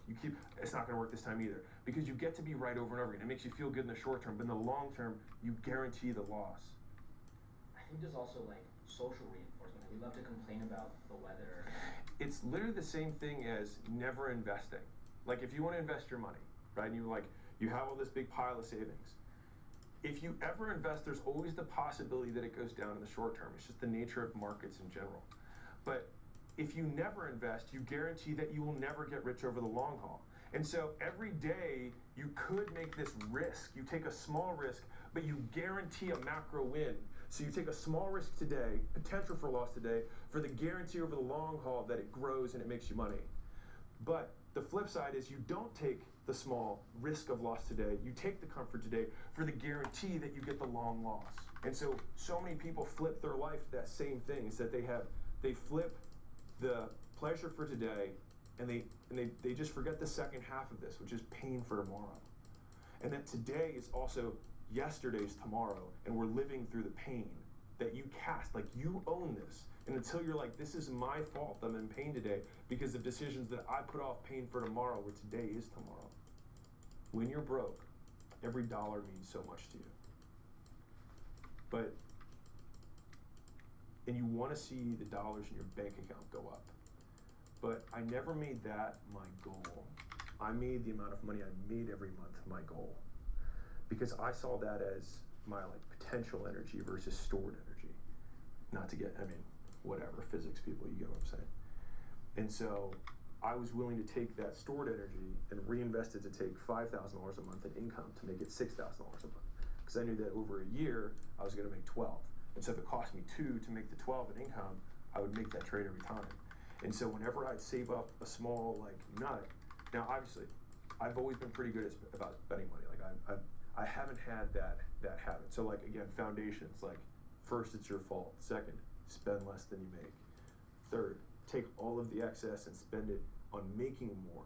Because if you're making minimum wage, I'm gonna say what you probably already know. You're not gonna get ahead. You're not gonna save your way there. You're not. Everyone loves to tell the story of that one girl at McDonald's, but they don't tell the other 100 million people who've worked at McDonald's over the world who didn't make it. And the outcome they're talking about is she made $1 million over 40 years of working at McDonald's. You can shoot for more. And so take the money you make, live on nothing, and the hard part is just swallowing the pride for the fact that in the short term, everyone's going to be right when they say that you're amounting to nothing. And that's the tough part. That's the glass that you have to swallow, that you have to pull towards you. And there's just no other way. You have to learn the skills. Now, to be fair, YouTube didn't exist when I was doing this. And Instagram was a new platform. So all this stuff, the stuff we have today is crazy. These videos and this podcast, all this stuff didn't exist. I remember when podcasting came out. I was already a business owner. None of this stuff existed. But at the time, I just took all the money I had, and I want to make this point again, is that people think that the money is about buying courses and stuff like that, and you can. There's nothing wrong with that. I've learned a ton from a lot of the stuff that I've bought, to be really honest with you. But I think that I've always had an amazing return on education because I always did it. And I think, I always wanted to be the best student in every class, and I was good at school, and I just took business as another type of school. But part of the expenses that come into what you take that money for is experiments that fail. And so one of the things that happens when you're broke is that you bet on stuff and then it doesn't work and people feel like they're back at zero, but you're not back at zero. You're at where you were plus 1 experience, plus 2 experiences, plus 3 experiences, plus 4 experiences. But when you have plus 18 experiences, all of a sudden, boop, you level up 1. You get experience points. There's a reason in video games called experience points. So you didn't trade it for nothing, you got an experience point. And then with enough experience points, you get to the next level. And so I think if you just even thought about it like that, it's not a loss, but an experience point. It could bridge the gap between your current income level and the income level that you want to get to. And then guess what? There's more experience point that you have to get there. And those experience points also cost more money. Because when you take a bet in the beginning, and when I say it costs money, it's if you run an ad and it doesn't work, it costs money. If you want to set up a Shopify store or an e-commerce store, and you spend 30, 40, 50 bucks a month, whatever, it costs money. And it does, all of these things cost money to start. Now, mind you, it costs a lot less than it did in the 20s when you had to mortgage your house and guarantee that you'd win or you'd lose everything forever. So like the bar hasn't never been lower than it is now, but there still is a bar and you have to get over it. And I still think that the vast majority of the shit that people are trying to get over has nothing to do with the difficulty of business, but the first step, the foundation, which is, it is my fault that I am here. And in it being my fault, I am the one who can get me out of it. It sounds like in that stage 3, when you start experimenting and investing in that, and let's say the kid who has a failed dropshipping experiment or starts a school group and they want to win the school games but they don't, their measuring stick for whether or not they're doing well shouldn't be how much money they're making. Or should it? Like, should they be thinking about money at that point? Or? So the wealthiest people I know only think about skills. They think about what can I learn and then what can this skill get me. And so they will always take any money they can to buy more skills. And in the beginning, you have to buy all the skills yourself. Once you have enough skills that you can generate an excess of income, you can start buying other people's lives. And what I mean by that is like, everything comes down to buying time. And so at some point, you're 10 years into your career and you have a handful of skills, but you can buy someone else's 10 years of skills by just paying them to do something too. So you don't have to learn all those things. And so you do need to get good at stuff, and then eventually you generalize to being good at people. And that's pretty much always the path for everyone. Maybe the framing is like a lot of people who are wanting to make more money just don't know what the avenues are. Yeah. So a lot of people who want to make money don't understand how money is made. And so it's made by getting it from someone else, and they have to give it to you voluntarily or it's theft. And so assuming you don't want to steal, then you have to give something to someone else first. And then by doing that, they give you money in exchange, which is why I love capitalism. It's a voluntary exchange between two parties. And both parties say thank you at the end because both parties think they're better off from the trade. And so the idea is what you want to be able to do is find something valuable to trade. And so you can either trade stuff, you can find a place where you can get stuff and then bring it to other people where it's convenient for them so they pay you more than you did when you had to go find it in some back alley. Because, you know, suburban mom doesn't want to go in the back alley to get X, Y, and Z, but you'll give it to her. Man, it sounds like I'm explaining drugs, but, well, there's a reason they make money. But anyways, point is that you can sell stuff at a margin, and a part of that margin is going to be the convenience that you deliver them. And either you're selling stuff that someone else manufactures, or you create your own stuff. Now, if you're starting out, you're probably going to sell someone else's stuff. And I do think, and I mean, I'm saying this right now, I do love the concept that the first thing you sell is not the last thing you're going to sell. And so learning to sell in and of itself, the best way to learn to sell is sell something. And that's why referral programs, ambassador programs, affiliate programs for different types of businesses, almost every business I've ever owned has an affiliate program. It's great to enroll in those. I'm not even going to say any of the names of the companies that we have because I want you, like, it's not about that. I want you to, if you can just, because then you only have to figure out one skill. Like if I just sell someone, if I just promote, I get paid. Cool, I can just do it over and over again. Now over time, you're like, man, I want to make more of the nut. Cool. It's a lock-in session, man.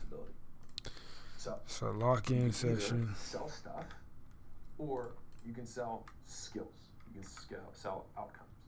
And so that's where you develop a certain expertise. So like in the beginning for me, and like the first time this ever, like the first money I ever made from a stranger was that I had a lady at the gym. It's a real story. I was in really good shape. I like to think so. And she said, will you meet me and do a nutrition consultation for me? And she didn't even say that. She said, will you help me with my food? I think is what she said. And I said, sure. And so we met at a pizza place, ironically. No, this was after college. So this was after I graduated from college when I was still a consultant. So I went, we met at a pizza place, and I was like, okay, well, what are you currently eating? And she was like, this. And I was like, well, what do you want to do? She was like, I'm trying to lose weight. And I was like, well, this is something I eat for breakfast that's less calories than your thing. It's pretty good. And try this and try this and try this. And it took like an hour. And then I had like a notepad, and I gave her the notes or whatever. And she took out her purse, and she wrote $200 on a check, and she handed it to me. She was like, thanks so much. And I was like, I was just like looking at the check, looking at her, looking at the check, looking at her. And I was like, okay, don't act surprised. And I was like, thanks. And then she left. And I was like, holy shit. I was like, I just got paid for, but like realistically, at this point, I was competing. So I'm winning, I had a state record at that point. Like I was in shape, you know what I mean? And I think she knew I was a state record holder because the gym that I was, it was a powerlifting gym. But I had done some stuff. I had gotten some level of authority on some tiny thing, and people were like, oh, can you help me with that too? And to be really honest with you, my entire life, and I'm saying, like, there's many paths, but like my life has been learn something, get good at it, have evidence that you were good at the thing, and then people ask you for help on that thing. And so in the beginning, people asked me how to get in shape, and then I started a business around getting people in shape. And then people who had businesses around getting people in shape asked me how I was getting my businesses that were getting people in shape to work. And then people who had businesses that were national scale, that helped people in a specific niche or industry, started asking me how I was helping people in a specific niche or industry. And then people who had really big businesses just started asking me, how did you get a really big business? And so like my entire life has been simply doing as hard as I fucking could to get good at something, and then do it enough times. And to be really like very clear with you, every time I did it, it was not to move on to the next step. It was to just get good at the thing. And then by getting good at the thing, people asked me about it. And so it wasn't like I lost 10 pounds and then tried to start selling, weight loss advice. I had multiple state records, and I looked good, you know what I mean? Like I was in very good shape. And then people started asking me about it. And then I didn't have one gym and start telling people, hey, here's how you run a gym. I had 6 gyms by the time I was 26. And then people were like, okay, you're 26 and you have 6 gyms, you did all cash flow, like you're doing something right. And then people started asking me about the stuff. And then when I had the licensing business doing $4 million a month, people who had other bigger businesses are doing $1 million a month or $500,000 were like, how do you get to $4 million a month? And I was like, well, this is what I did. And so like I've just tried to figure it out, and it's like the path has always been revealed as I took more steps. And so I think a big fallacy in the early on days is trying to think that you're going to figure out the entire path before you even take the first step. It's just not true. I was going to ask, how important is it for someone to have that moment with the check where they just make their first? Oh, I mean, in some ways I think it's everything, in other ways it's nothing. Like one of the cool, shameless plug for school, the 30.44% of people who finish their first month of school make their first dollar online. And that's like, so like, that's why we do it. You know what I mean? Like, I know how hard that first dollar is. Like, there's so much to get the first dollar across the road, because the second dollar comes so much faster after that. That's why I invest in the company. That's why I'm so adamant about it. But, anyways, the point is that yes, I think having the first dollar get across is very important. But if you can reframe it from that experience points perspective, that there's probably 3 levels before that. You have to, like, level 1 is that you have to understand that it's my fault. Level 2 is that you have to use what you have, not what you wish you had, to get to where you want to go.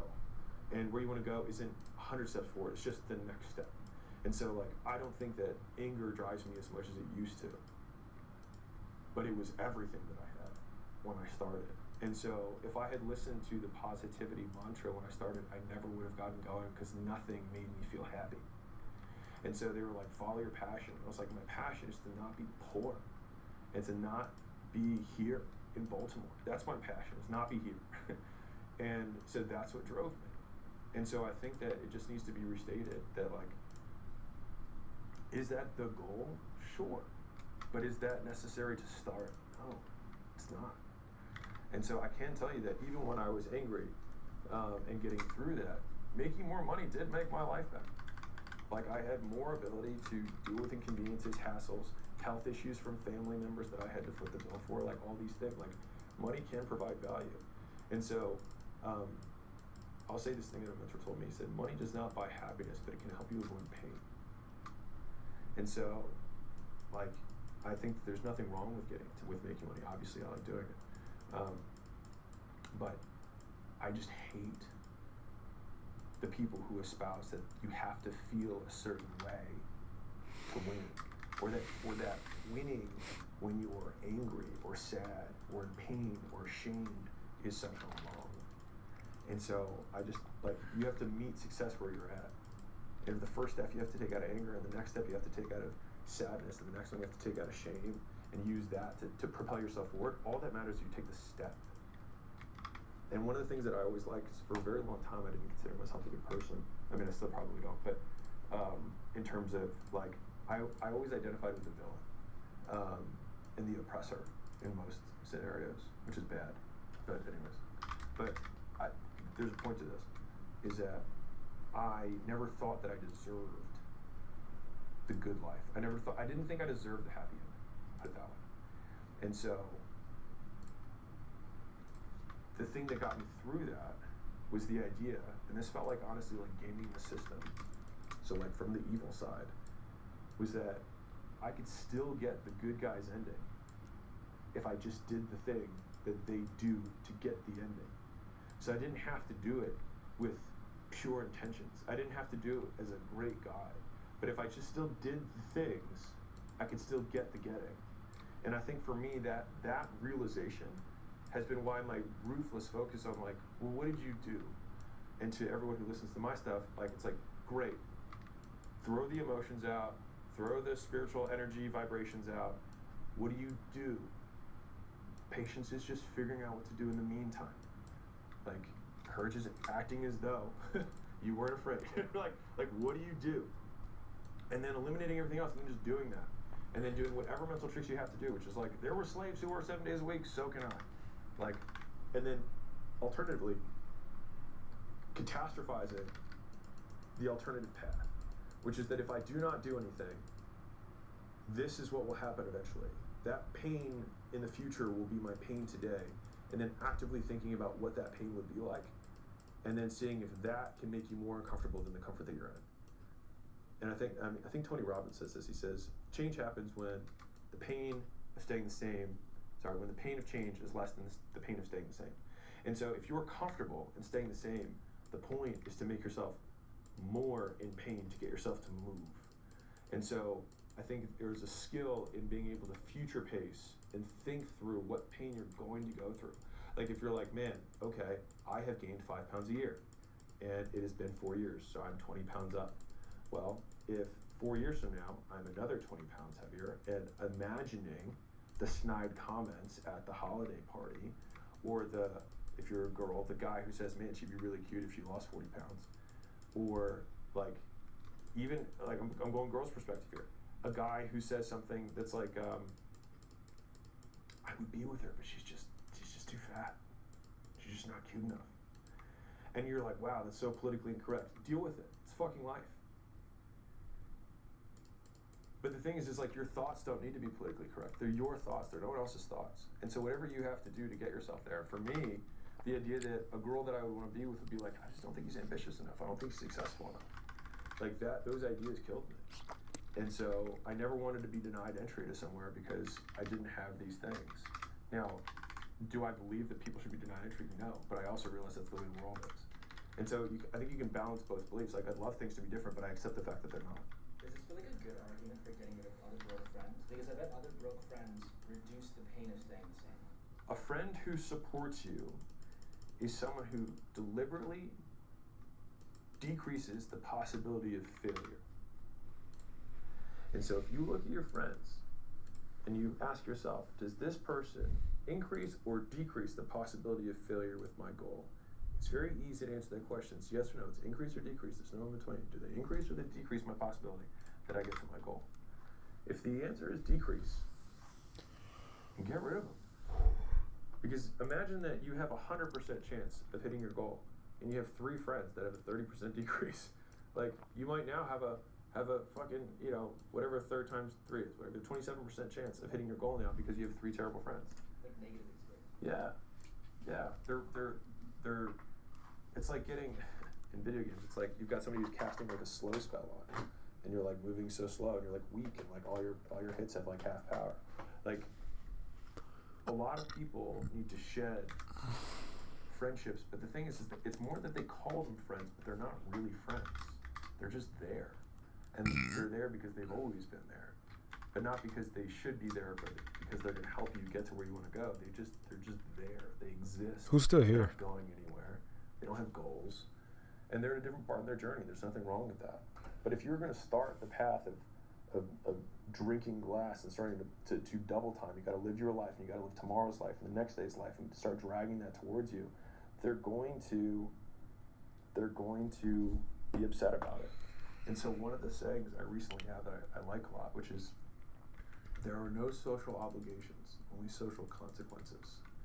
And the people who want to deliver those consequences often do it by talking to you less and by avoiding you more.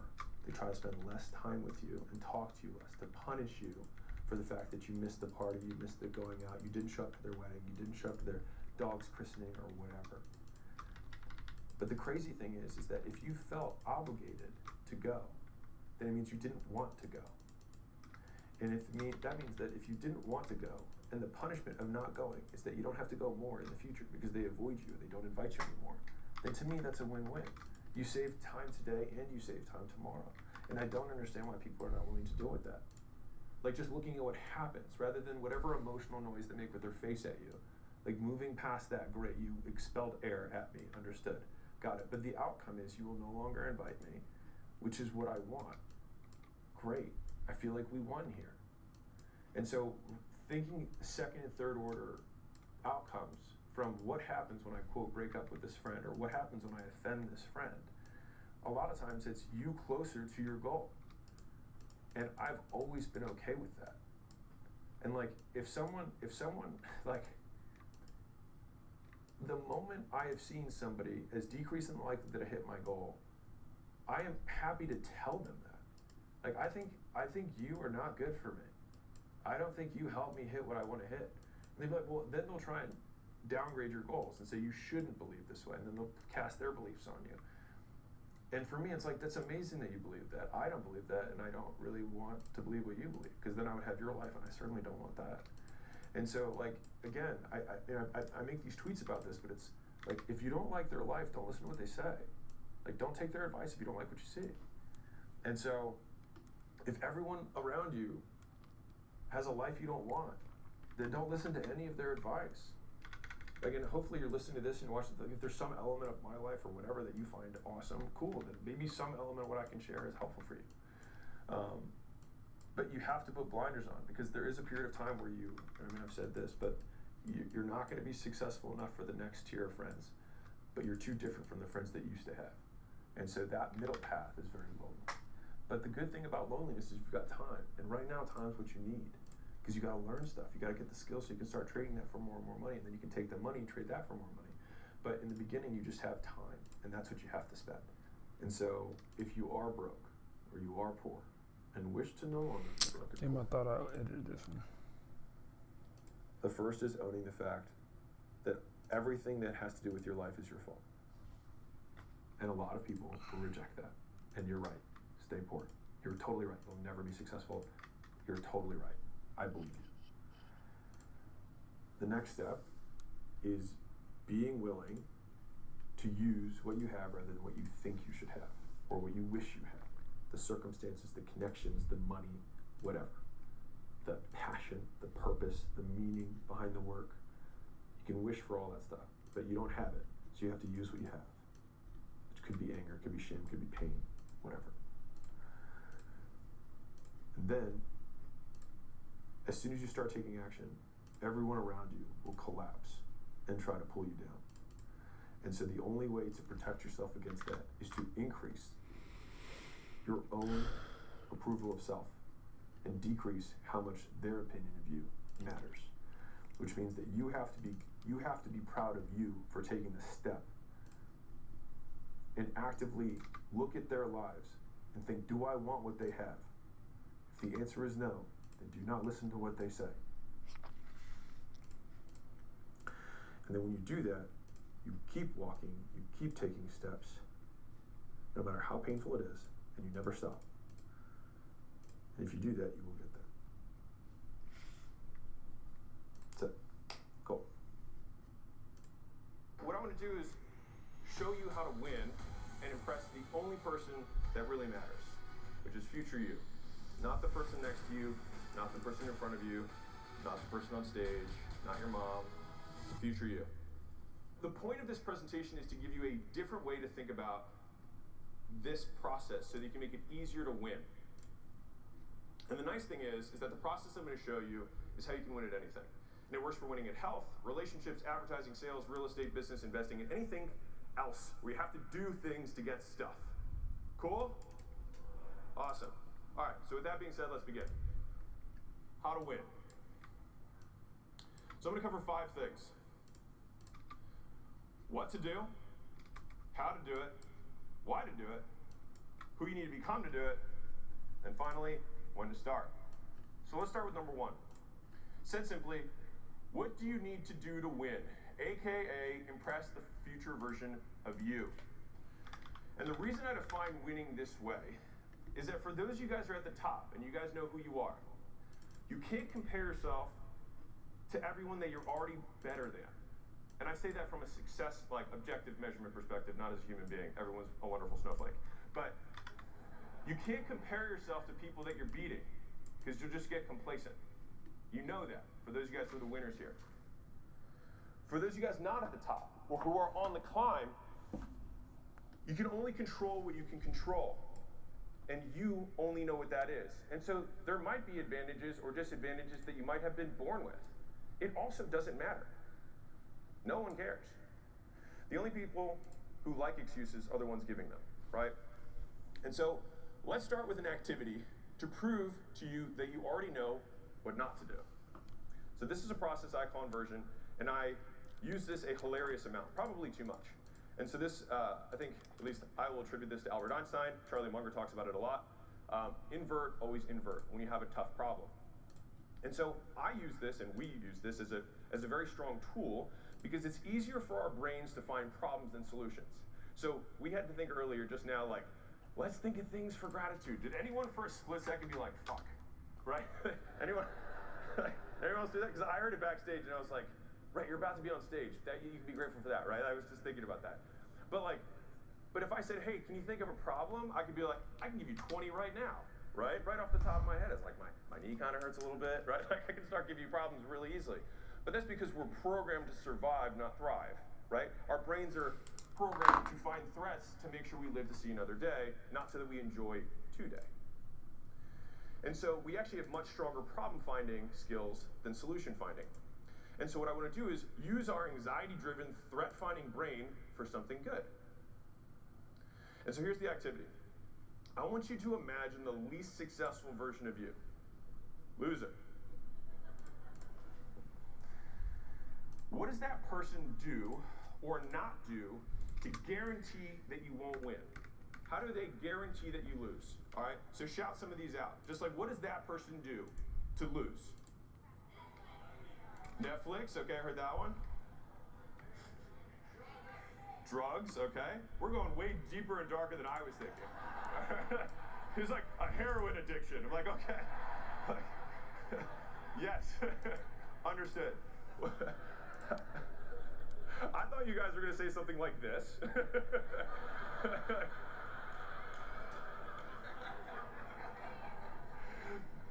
Be impatient, show up late, be unprepared, not confident. Heroin, we can throw that up there. Being transactional rather than relational with your clients and customers. Don't follow up. Someone's like, hey, I've been thinking about selling my house, and you're like, awesome. And then you just never call them. I've got a friend who might be interested in your services, and you're like, that's a damn shame. Don't advertise, don't ask for referrals, right? These are probably some things that would guarantee that you won't be successful, right? And there's probably more we could add to this list. And so I would encourage you, though, if you really think about this, to really put these things down, because this is genuinely the process that I think about when I want to grow a business, when I want to get into a new endeavor. I think, how can I guarantee that I would lose? Like, what would I, in the fewest moves I could possibly make, what are the fewest things I could do to absolutely guarantee that I lose? And actually, the smaller the list you can make, the more potent those things are. Like, if there's just one thing that you can do to guarantee that you lose, that usually becomes the North Star of how you win. So, how do we use these things that our brains came up with to win, right? We invert it. We flip it. And so this is what that would look like. So from impatient goes to patient. Showing late is to always being on time. Being unprepared to being always prepared or over-prepared. Not confident to confident. Transactional to relational. Doesn't follow up to always follows up. To doesn't advertise to advertises constantly. To not asking for referrals to always doing so. Quick story on this. One of our companies had one sales guy who was outperforming the previous top salesperson by 2x. And so I wanted to know what this guy was doing. So I hopped on the phone, which he was like, and so I was like, what are you doing, man? And he was like, after I sell someone, I just asked if they want to bring somebody else.